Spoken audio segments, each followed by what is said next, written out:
আসসালামু আলাইকুম এভরিওয়ান। আজকে আমি নিয়ে আসছি হচ্ছে জামদানি শাড়ি। জামদানি শাড়ি পছন্দ করে না এরকম নারী খুবই কম পাওয়া যাবে। সব নারী জামদানি শাড়ি পছন্দ করে। শাড়ি প্রেমীদের পছন্দের লিস্টে আছে এই জামদানি শাড়ি। যারা শাড়ি পরতে পছন্দ করে তারা দিকে যদি জিজ্ঞাসা করা হয় আপনি কোন শাড়ি সবচেয়ে বেশি পছন্দ করেন, তাহলে তারা বলবে হচ্ছে জামদানি শাড়ি। রিসেন্টলি 1 বছর আগে অভিনেত্রী তাসনিয়া পারিন সেও জামদানি শাড়ি নিয়ে বিয়ের পিঁড়িতে বসেছে। একটা মানুষ সবসময় তার বিয়েতে তার পছন্দের জিনিসে পরতে পছন্দ করে, তাহলে বুঝেন জামদানি শাড়িটা সে কতটা পছন্দ করলে সে বিয়ের মতো জায়গাতেও সেটা পরেছে। জামদানি নিয়ে অনেক কথা বললাম, তো এখন ছবিতে যে জামদানি দেখতে পাচ্ছেন এটা হচ্ছে আমাদের লাল জামদানি। লাল কালার যারা পছন্দ করেন বা বিয়ে ব্রাইড হিসেবে যারা লাল পরতে চান তারা চাইলে আমাদের এই শাড়িটি নিতে পারেন। এটা একদম অসম্ভব সুন্দর, আপনি চাইলে এটা পরেও পরতে পারবেন, কারণ জামদানি শাড়ি অনেক লাইট ওয়েট হয়। এটা বেশি ওয়েট না হওয়ার কারণে যে কোনো সময় আপনি কমফোর্টলি পরতে পারবেন এবং হাঁটাচলা করতে পারবেন, কোনো সমস্যা হবে না। দাম নিয়ে যদি কথা বলি তাহলে বলবো যে আমি এই জামদানি শাড়ি একদম রিজনেবল প্রাইসে দিয়ে দিব। আপনারা আমার কালেকশনগুলো দেখতে থাকেন আর আমি জামদানির দাম নিয়ে কিছু কথা আপনাদেরকে বলি। একটা জামদানি শাড়ির পিছনে অনেক গল্প থাকে। একটা জামদানির পিছনে কমপক্ষে 2 থেকে 3 জন তাঁতি কাজ করে থাকে।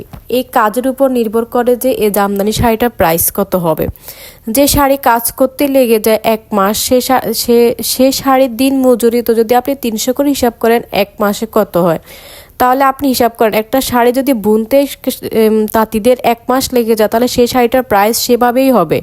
তো আমি রিজনেবল বলতে এমন না যে এটা 500-1000 টাকায় পাবেন, ব্যাপারটা এমন না। ব্যাপারটা হচ্ছে এটার সাথে শ্রমিকের যে সম্পর্ক আছে, তাঁতি যে শ্রম দেয় সেই শ্রম অ্যাড হবে, সুতা যে পরিমাণে গিয়েছে সেটা অ্যাড হবে, ডিজাইনে আছে, ডিজাইনে পার্থক্য আছে, সময়ের একটা গল্প আছে, সব মিলিয়ে হয় জামদানি প্রাইস। জামদানি শাড়িটা সম্পূর্ণ হাতে বোনা হয় বলে এই জামদানি শাড়িটার প্রাইস বেশি।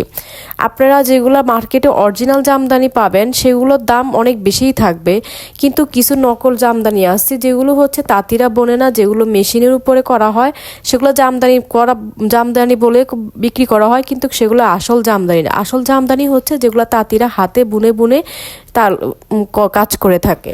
আসল জামদানি পরে যারা একবার মজা পেয়ে যায় তারা নকল আর আসলের মধ্যে পার্থক্য বোঝা যায়। তাঁতিদের হাতে বোনা জামদানিগুলো হয় একদম সফট, নরম এবং ফিনিশিং হয় খুব সুন্দর। সব তাঁতিদের কাজ আবার সুন্দর না কিছু। দেখেন আমি ফিনিশিং বোঝানোর জন্য আপনাদেরকে এই জামদানিটা দিলাম, কি পরিমাণ নিখুঁত হয়েছে এই জামদানিটা। অরিজিনাল জামদানিগুলো পরতে যেমন আরামদায়ক এবং সফট সুন্দর হয়, আর মেশিনে বোনানোগুলা হচ্ছে একদম খসখসে হয়, পরতে কোনো আরাম নেই।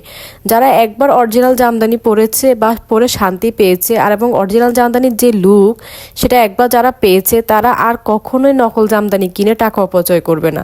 তারা 5000-10,000 বেশি হোক তার টাকা অ্যাড করে তারা আসল জামদানি কেনার চেষ্টা করবে। তো আপনারা আমার কালেকশনগুলো দেখতে থাকুন, প্রত্যেকটা কালেকশন অসম্ভব সুন্দর। আর দাম নিয়ে যা বলার ছিল আমি সব কিছু বলে দিয়েছি। আল্লাহ হাফেজ।